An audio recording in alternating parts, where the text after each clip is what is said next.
एक लोटा जल महादेव को देते हो और एक लोटे से ज्यादा तो तुम मांग कर ले आते हो।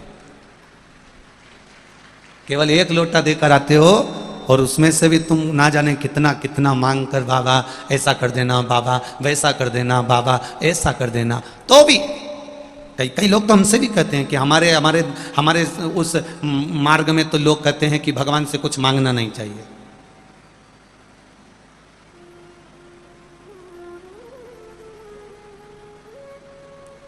हम जिस संप्रदाय से जुड़े हैं वो पुष्टि मार्ग है, ब्रह्म संबंध है, इंदौर गोवर्धननाथ हवेली जी का।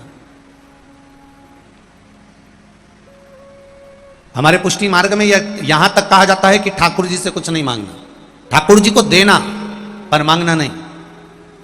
पर शिव महापुराण की कथा कहती है कि भगवान जिसको आप पूज रहे हो, जिसका आप भजन कर रहे हो, जिसका आप स्मरण कर रहे हो, जिसका आप कीर्तन कर रहे हो, जिसका आप मंत्र जाप कर रहे हो, शिव महापुराण थोड़ी सी विपरीतता कहती है कि उसके पास जाओ तो अपने दिल की बात कहो।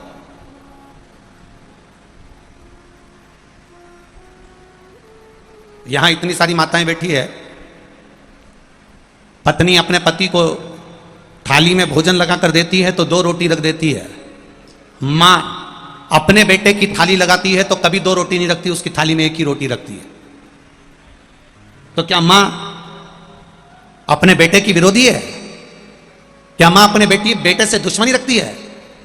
पत्नी को इसी बात का गुस्सा आता है कि मैं थाली लगाती हूं तो 2 रोटी अच्छी घी में ऐसी तरबतर करके और 2 रोटी रख देती हूं तुम्हारी थाली में, तुम अच्छे से खा लेते हो। और तुम्हारी मम्मी जब भी वे तुम्हारी थाली लगाए, तुम्हारी बहन, तुम्हारी माता जब भी वे तुम्हारी थाली लगाए 1 ही रोटी रखती है। कारण क्या है?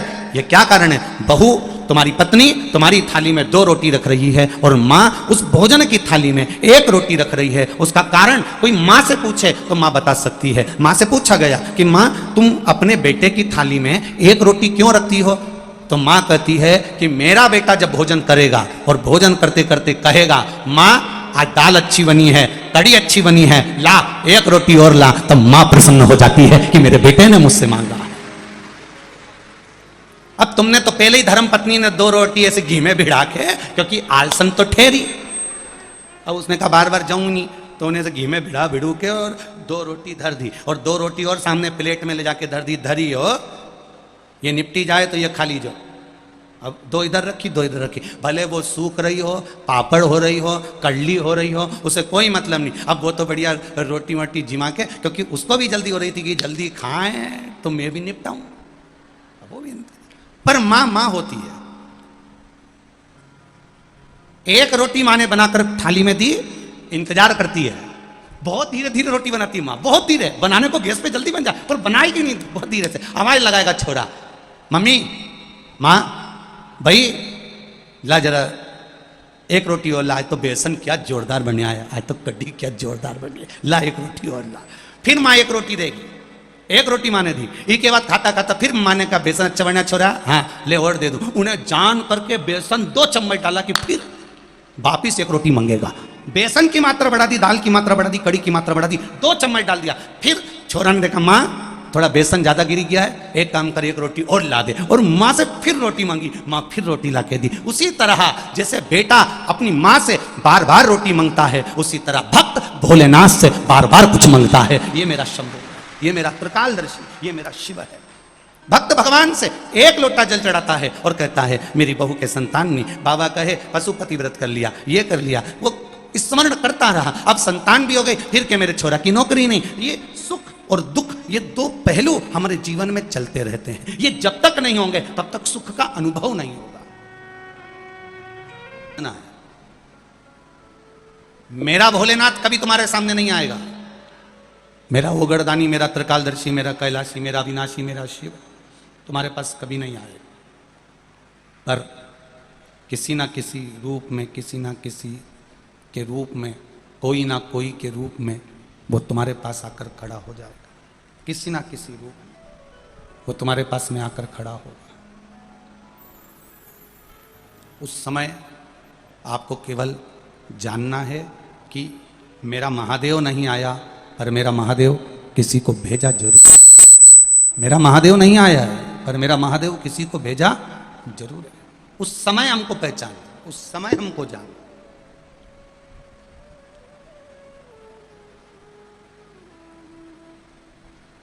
आप इतने सारी संख्या में आए हो, लाखों की संख्या में आप लोग यहाँ पहुँचे हो, आपके स्मरण में होगा घर पर 10 मिनट बैठकर देखना और 10 मिनट किसी शिवालय में जहाँ शंकर का शिवलिंग हो, जहाँ शिव जी की आराधना होती हो, जहाँ शंकर भगवान विराजमान हो, वहाँ उस शिवालय में 10 मिनट बैठकर देखना।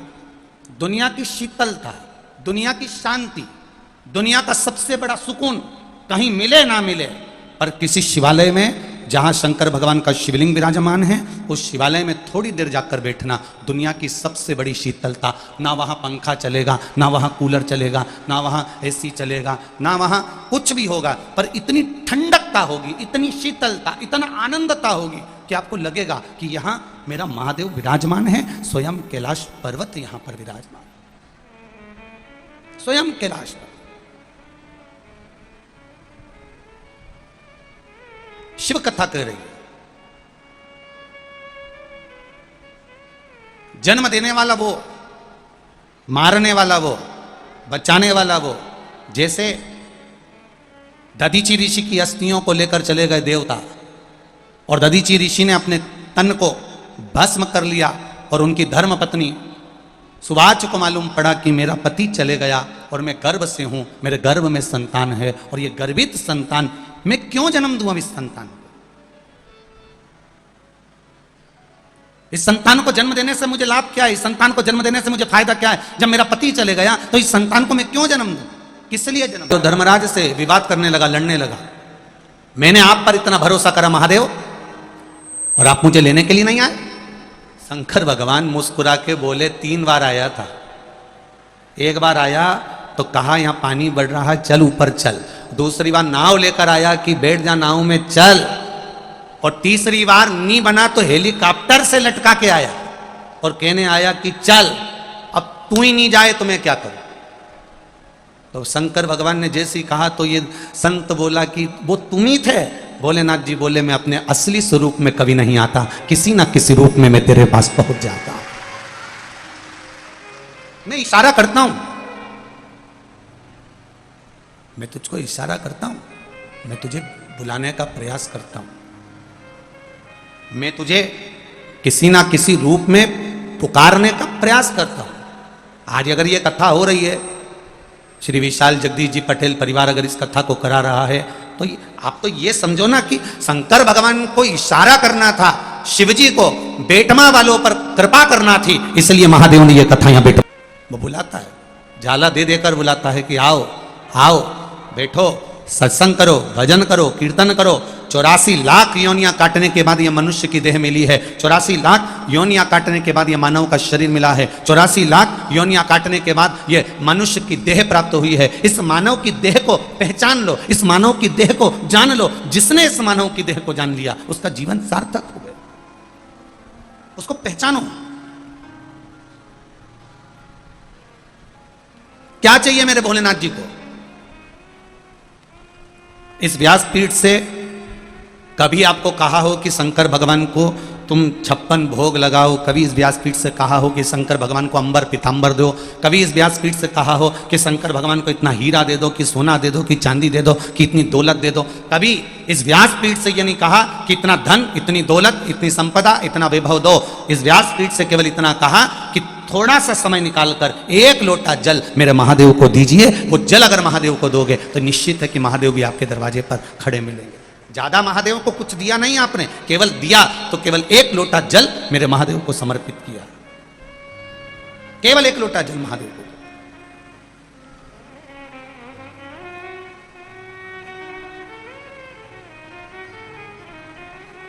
क्या मांगा मेरे महादेव ने? कुछ नहीं। उसको तुमसे कुछ चाहिए भी नहीं। और इतने चतुर हो आप, तो वहां कोई ने आपको जबरदस्ती बुलाया क्या? या किसी के यहाँ माता पूजन के बुलगुए में गए, हल्दी के बुलगुए में गए, या किसी कार्य में गए, तो कोई आपको जबरदस्ती नहीं बुला सकता। प्रत्येक जगह पर मनुष्य जाता है तो अपने मन से जाता है।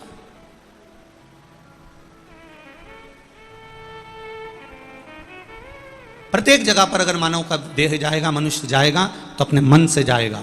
केवल एक स्थान ऐसा है जहां व्यक्ति कभी अपने मन से नहीं जाता, वो केवल एक शमशान है। शमशान में अगर मनुष्य जाता है तो मन से नहीं जाता, उसको अंत में उस जगह तक ले जाना पड़ता ही है, अंत में उस जगह तक जाना पड़ता ही है, क्योंकि अंतिम मुकाम, अंतिम बिंदु, अंतिम क्षण, अंतिम पल केवल वही है,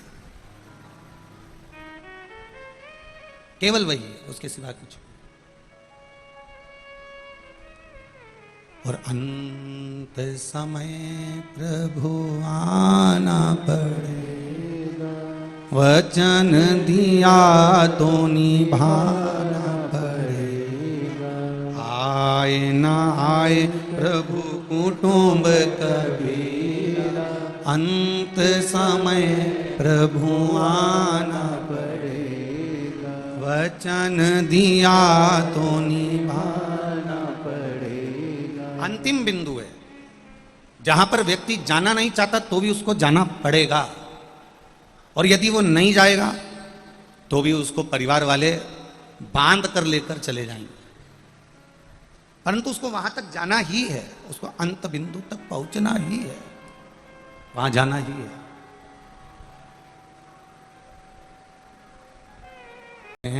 कि परमात्मा स्वयं हमारे कदम से कदम मिलाकर चलता है,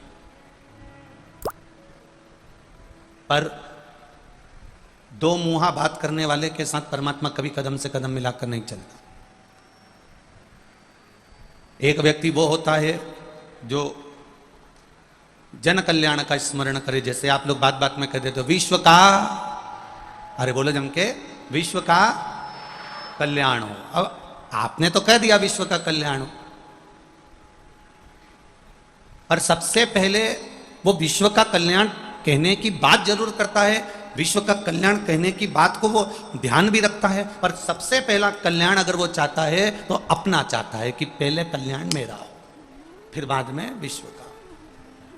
अब किसी ने कहा कि गुरुजी आप ऐसे कैसे कर सकते हो कि लोग कहते हैं कि विश्व का कल्याण और पहले अपना कल्याण चाहता, तो तुम प्रैक्टिकल करके देख लो। कहीं भंडारा हो रहा,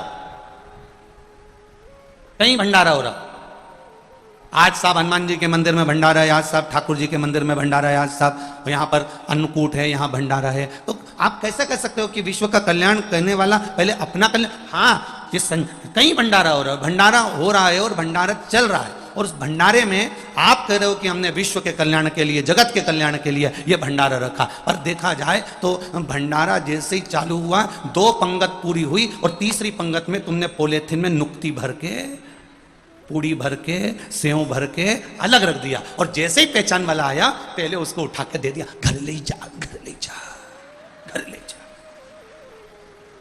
अब अभी क्या कह रहा था, विश्व का, अब कल्याण किसका कर रहा है पहले, मूल आधारशिला, सबसे पहली आधारशिला है कि हम परमार्थ में लगे रहे, अर्थात सर्वे भवन्तु सुखिना, सबका कल्याण। और एक बात अपनी जिंदगी में उतार कर रखिएगा, एक बात अपने जीवन में उतारिएगा कि जब हम दूसरे के लिए जीना सीख जाते हैं, शिव महापुराण की कथा कहती है जब हम दूसरे के लिए जीना सीख जाते हैं तो हमारे लिए, हमारे परिवार के लिए हमें सोचने की जरूरत नहीं पड़ती है। जब हम दूसरे के लिए जीना सीख जाते हैं तो हमारे लिए और हमारे परिवार के लिए वो महादेव सोचना प्रारंभ कर देते हैं, फिर हमें नहीं सोचना पड़ता। हम एक पूतना, जब भगवान कृष्ण को दूध पिलाने के लिए आई, जब भगवान कृष्ण को विष पिलाने के लिए पूतना इतना सुंदर रूप धर के आई, इतना सुंदर रूप धर के आई कि दुनिया के लोग पहचान नहीं पाए कि ये पूतना है। कई लोग तो कह रहे थे बड़ी सुंदर अप्सरा है, बड़ी सुंदर है, बड़ी सुंदर है, बड़ी सुंदर है, चारों तरफ आनंद आनंद समा रहा था।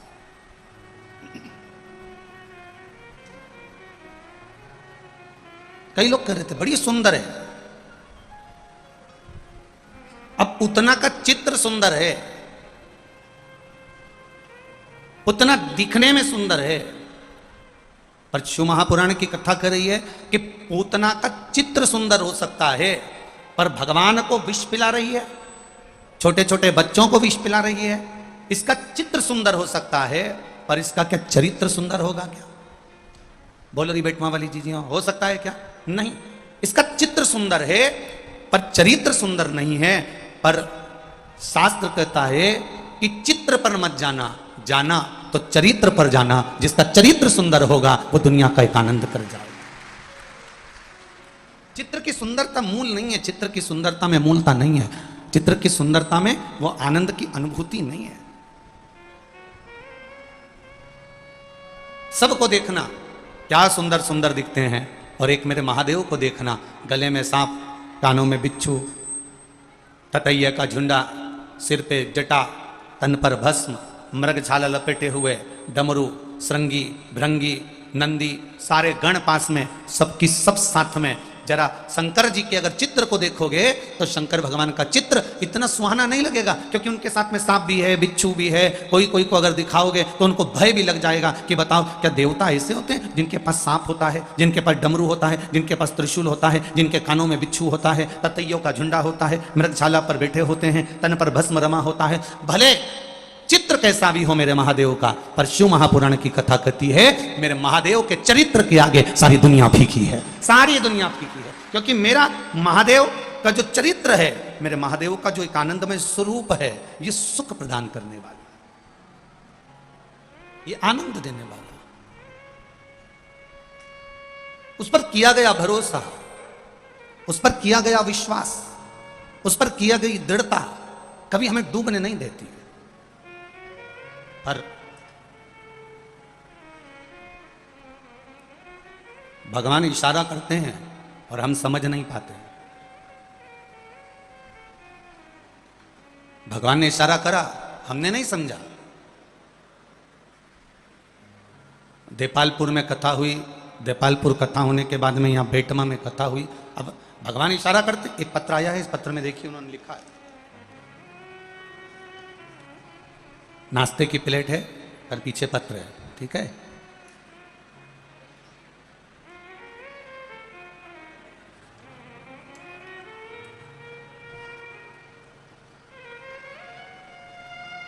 गुरुजी, मेरा नाम रेखा मोहित है, इंदौर से आई हूं। कहीं बैठी हो तो हाथ हिलाइएगा, आप ही हैं, दोनों हाथे से हिला दो एक बार।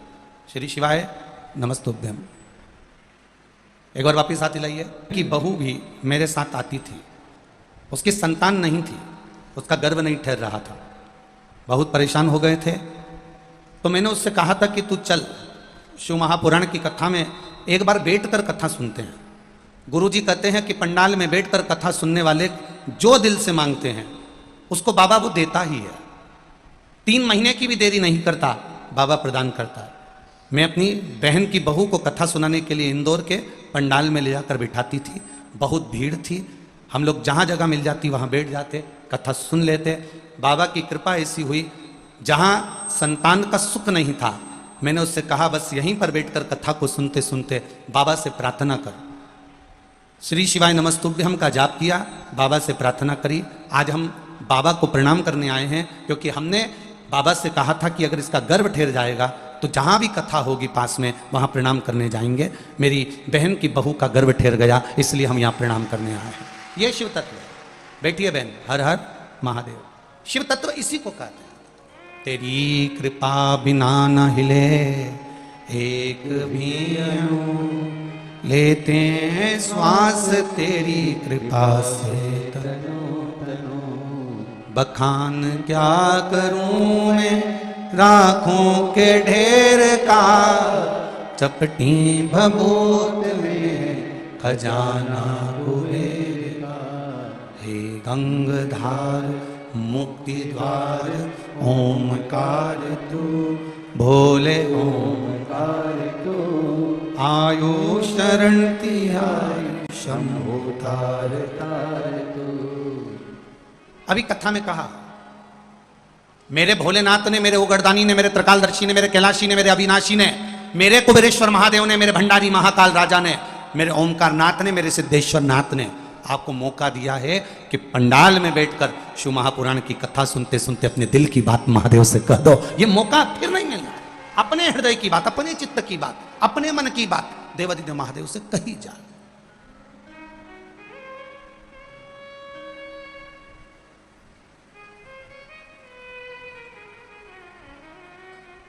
आप बैठे हो कथा सुनने के लिए, कोई बाजू में से निकल कर जाएगा, कोई इधर से निकल कर जाएगा, कोई उधर से निकल जाएगा, कोई आपका मन भटकाएगा। पर यदि आपकी चित्तवृत्ति शिव महापुराण में रमी हुई है, आप कंकर शंकर को अपना मानकर अगर विराजमान हुए हो और दिल से कथा सुन रहे हो, तो मेरे बाबा भी आपकी झोली खाली नहीं रखेगा, दिल से भरकर भेजेगा। ये निश्चित है। सुनो उसको, इशारा करता है मेरा महादेव। एक संत, एक साधु, एक सन्यासी, एक तपस्वी गांव में रहते थे, भजन में डूबे रहते थे, भक्ति में डूबे रहते थे, डूबे हुए हैं वो। एक साधु, एक सन्यासी, एक तपस्वी, एक साधक, एक उपासक भजन में डूबा हुआ है, डूबा हुआ। गांव में पानी बढ़ने लगा, चारों तरफ गांव में पानी पानी हो रहा। सब गांव छोड़कर ऊंची बस्ती की ओर जाने लगे। गांव का एक व्यक्ति आया गुरुजी के पास में, गुरुदेव पानी बहुत बढ़ रहा है, चारों तरफ जल ही जल हो रहा है, चलो अपन ऊपर बस्ती की ओर चल सकते हैं, ऊपर पहाड़ टीले पर ऊपर की ओर चल सकते हैं, सब लोग ऊपर जा रहे हैं, अपन भी ऊंचाई की ओर चलते हैं। जरूरत पड़ेगी, पर शिव महापुराण की कथा तो कहती है कि ना देखने के लिए नेत्रों की जरूरत पड़ती है, दर्शन के लिए तो मन की जरूरत पड़ती है। दर्शन के लिए आपके नेत्र नहीं चाहिए। एक भक्त, अड़भंगा भक्त, जो शिव का उपासक है, भगवान शंकर का उपासक है, उसका नियम था छिपरा जी के तट पर स्नान करना।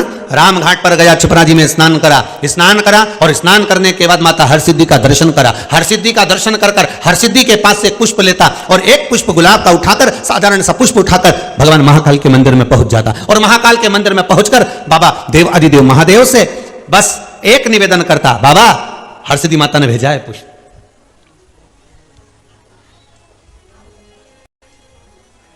बाबा हरसिद्धि माता ने पुष्प भेजा है आपके लिए। भक्त है, भक्त के भाव में कुछ भी कर सकता है।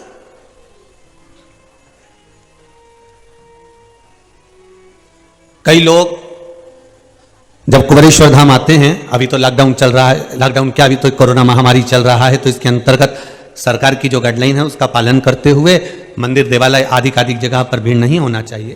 पर कई लोग उज्जैनी से होते हुए आते हैं, तो उज्जैनी से होते होते आके फिर कुबेरेश्वर धाम रुकते हुए फिर अपने गंतव्य की ओर, अपने आनंद की ओर जाते हैं। तो हम लोग उनसे पूछ लेते कई बार, कहां से आ रहे हो?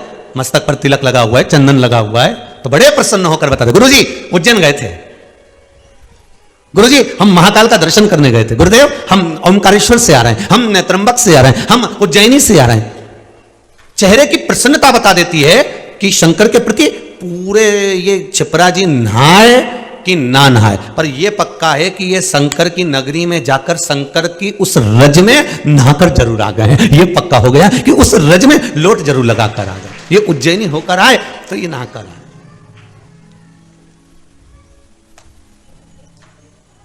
तेरी कृपा बिना न हिले एक भी अणु, लेते हैं श्वास तेरी कृपा से तनु तनु। हे गंगधार मुक्ति द्वार ओमकार तो, ओमकार तो आयो शरण तिहारी शंभु तार तार तो। महाराज बखान क्या करूं मैं राखों के ढेर का, चपटी भभूत में है खजाना कुबेर का, चपटी भभूत में है खजाना कुबेर का। महाराज गण का मतलब है भगवान शंकर का सखा। गण का मतलब है भगवान की रक्षा करने वाला, एक अच्छा मित्र। एक अच्छा सखा, कभी बुराई नहीं सुन सकता। हां, अगर वो किसी के माध्यम से बुराई सुन रहा है, निंदा सुन रहा है, तो यह पक्का है कि वो आपका मित्र नहीं है, वो आपका मित्र नहीं है।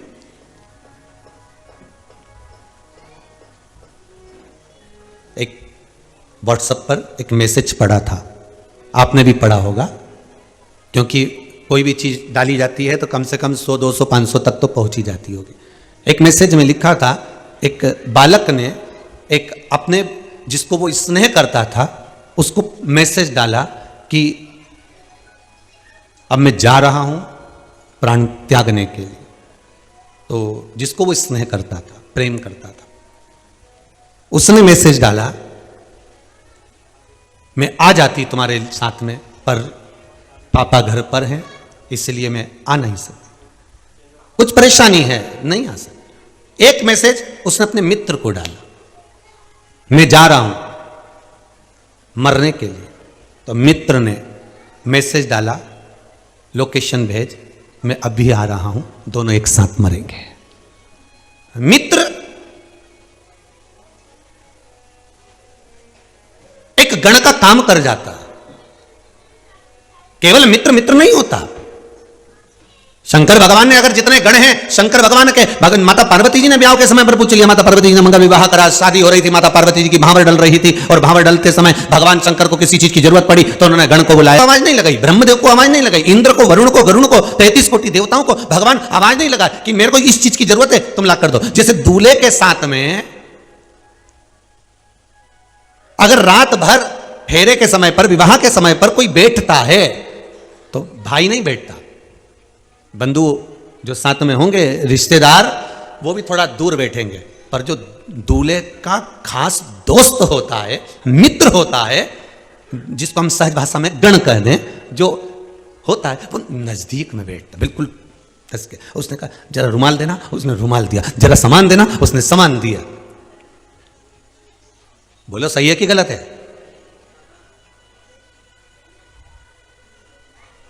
ऐसे ही दुल्हन की जो सहेलियां होती हैं या दुल्हन की जो बहन होती है, बहन तो काम में लगी रहती है, मासी ने हवाई लगा दी, बुआ जी ने हवाई लगा दी, काका जी ने हवाई लगा दी, काकी जी ने, मामा जी ने कोई हवाई लगाई, बहन उठकर चली गई। और उसके साथ कौन बैठी है? तो कहा उसकी सखी बैठी है। तो ये गण है, सखी बैठी है, वो गण है। अब कहीं कहीं ऐसा नियम, ऐसा रिवाज है, ऐसा नियम है कि जब दूल्हा दरवाजे पर आता है तो दुल्हन हाथ में चावल भरकर, पुष्प भरकर दूल्हे के ऊपर फेंकती है। तो दूल्हे का जो दोस्त होता है ना, एकदम उसके हाथ में छाता होता है, छाता होता है तो छाता लगाता है, नहीं होता है तो रुमाल लगा देता है। और अगर इतने में अगर वो जमाई हो या फूफा हो या रिश्तेदार हो तो वो तो छाता ही ढूंढते रहते हैं, छाता लगा, पर दोस्त तुरंत आके खड़ा हो जाता है सामने। ये अंतर है गण में, मित्रता, रिश्तेदारी में, नातेदारी में अंतर है। महाराज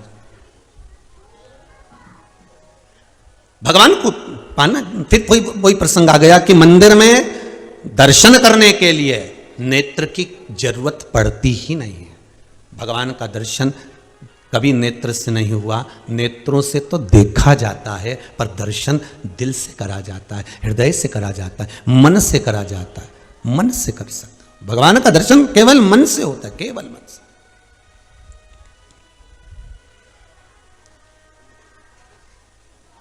सूरदास जी के नेत्र थे क्या? अरे बोलो, थे? नहीं।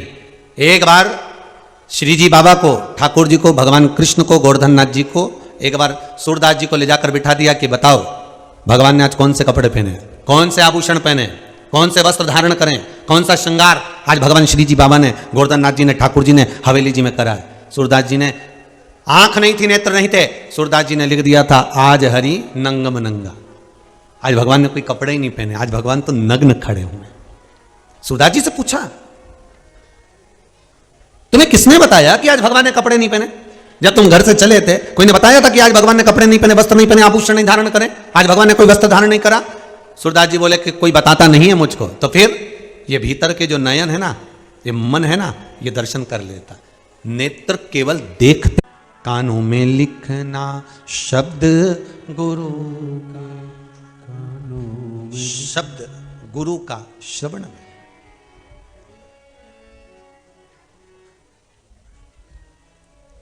आज सवेरे की बात है, हम जहां रहते हैं घर पर, वहां कोई व्यक्ति पास में बैठकर एक तीली से एक वो कान साफ कर रहा था, कानों में घुमा रहा था। तो हम सूर्य नारायण भगवान को अर्घ देने के लिए बाहर आए, तो वो ओटले पर बैठा था। हमने कहा ना जाने कहाँ से आया है, कौन है भगवान। तो हमने कहा जय श्री कृष्णा, श्री शिवाय नमस्तुभ्यम। वो साफ करने में लगा हुआ था, तो हमने पूछ लिया क्या कर रहे हो। अरे गुरुजी कान थोड़ा सा क्लीन कर रहा हूं। मैंने कहा बहुत बढ़िया। हमने कहा यहां बैठकर करने से कौन सा मतलब है, आस्था चैनल के सामने जाके बैठ जाओ। दोपहर 2 बजे से 5 बजे तक कान ही तो साफ किया जाता है। शिव महापुराण की कथा वो ड्रॉप है, वो दवाई है कि 2 बूंद डलती है और पूरा कान के साथ एक एक इंद्रिय साफ हो जाती है। शिव महापुराण की कथा वो है। अच्छा, कई कई लोगों की तो आदत हो गई है, जब तक कान में दवाई नहीं जाए नहीं रात के नींद नहीं आए। कई कई लोगों की आदत पड़ी हुई है कि जब तक वो आधा घंटा, 1 घंटा, 15 मिनट, 20 मिनट, 15 मिनट, 10 मिनट या कोई संवाद या यूट्यूब पर थोड़ा सा सुन नहीं ले, जब तक वो कथा कानों में जाए नहीं तब तक उनको नींद आए नहीं। और उसके कारण वो का वो बैंड हस्बैंड वो परेशान है, वो बेचारा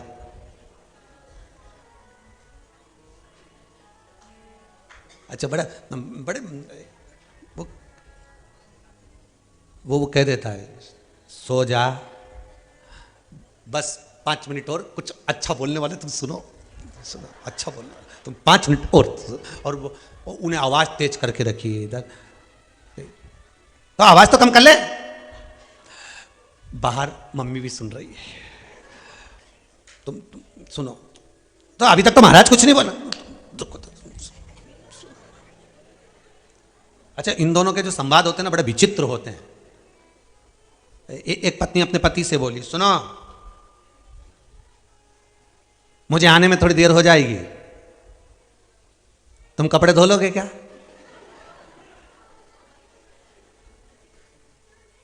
और देखो धुले तो धो लेना, नहीं तो मैं आके धो दूंगी।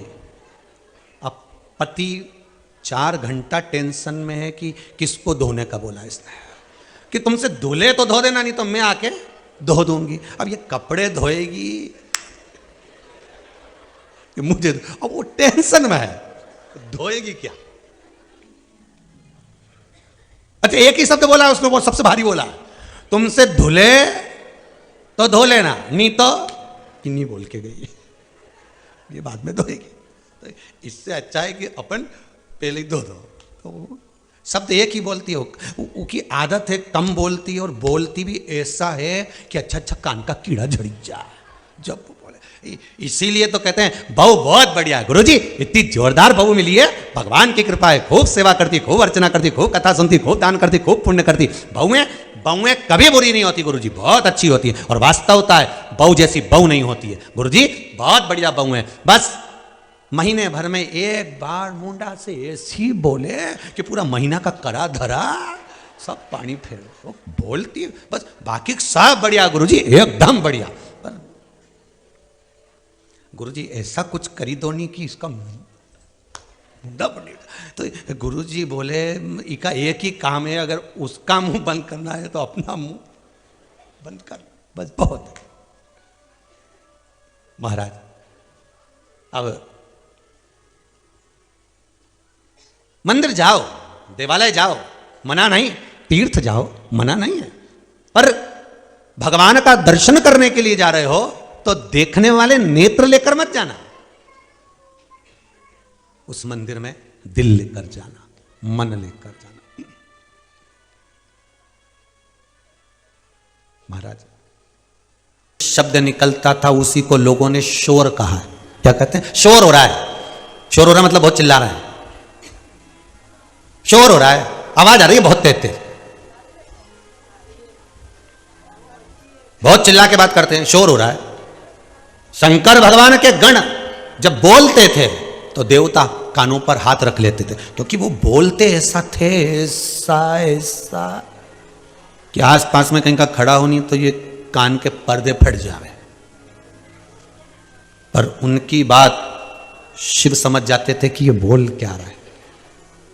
तो शिव महापुराण की सुंदर विद्येश्वर संहिता में कहा कि आखिर ऐसा क्या था कि शंकर भगवान गणों की बात समझते थे, बाकी के देवता समझते नहीं थे। तो कहा हृदय रखने वाला हृदय रखने वाले की भाषा समझ जाता है।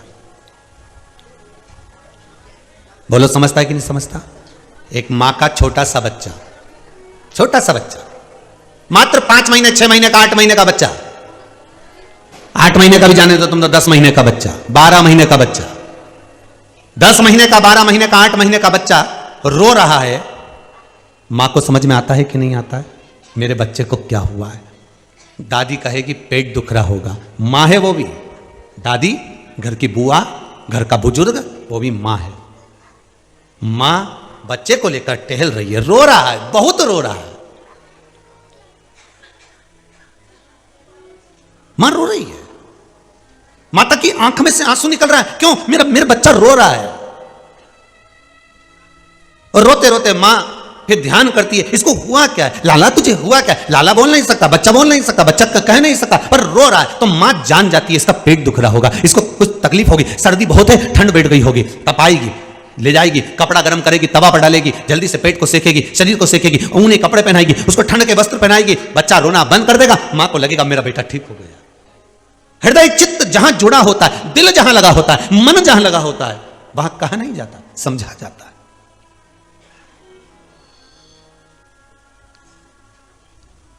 कई घर में ऐसे बच्चों का भी जन्म होता है जो बच्चे राल टपकाते रहते हैं, आंखों से नीर बहता रहता है, पड़ा हुआ है, बैठा है, बिठा दिया कुर्सी पर तो बैठ गया, सुला दिया तो सो गया, चला दिया तो चल लिया, बैठा, खिला दिया तो खा लिया।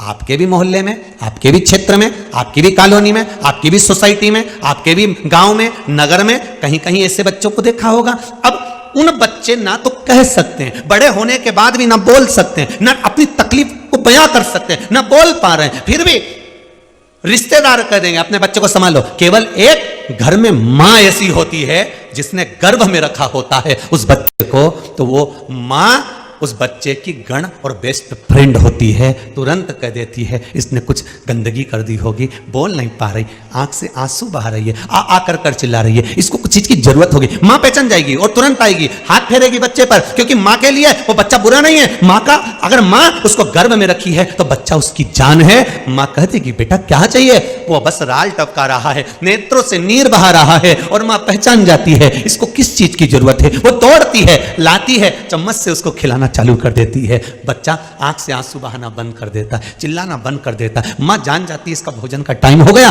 मां पहचान जाती है इसका पानी का टाइम हो गया, मां जान जाती है इसको क्या चाहिए। वो मां की वात्सल्यता, मां उस बच्चे का गण है, मां उस बच्चे का प्रेम है, मां उस बच्चे की सेफ्टी है, रक्षक है, मां उस बच्चे का मित्र है। तो पहचान है। जितने आस्था पर कथा सुन रहे हो, जितने मोबाइल पर सुन रहे हो, आपके भी रिश्तेदारों में, नातेदारों में, मोहल्ले में, सोसाइटी में, कॉलोनी में, मोहल्ले में, गांव में, नगर में कोई बच्चा तो आपकी जिंदगी में ऐसा दिखा होगा। उसकी माता को देखो और उसको देखो, पूरा परिवार कोई नहीं करता, पर मां की करुणा, मां की वात्सल्यता, मां का स्नेह एक ऐसा होता है। सब लोग दोष देते हैं, बच्चे की ओर देखते तक नहीं, वो गंदगी कर दे कोई उठाता तक नहीं, पर गण जो होता है, मित्र जो होता है, सखा जो होता है, वात्सल्यता जिसके भीतर होती है, जिसके भीतर एक सेफ्टी, एक सहयोग, एक आनंद होता है, वो दौड़ पड़ती है, वो मां होती है। शिव महापुराण की कथा कहती है मां को गण भी कह सकते हैं, मां को सखा भी कह सकते हैं, मां को मित्र भी कह सकते हैं।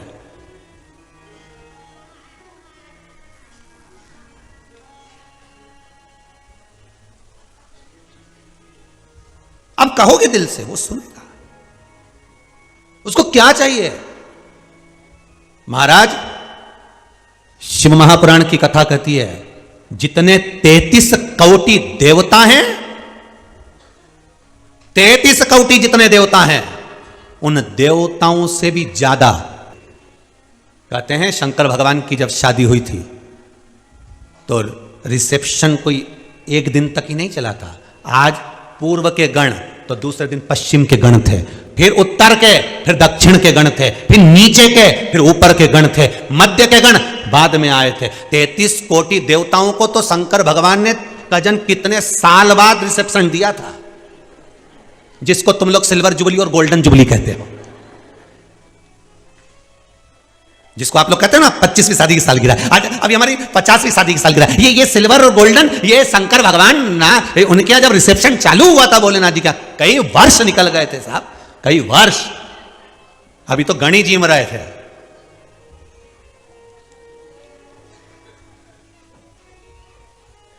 कई साल निकल गए और उसमें भी एक दिन नंदी को अहंकार आ गया था।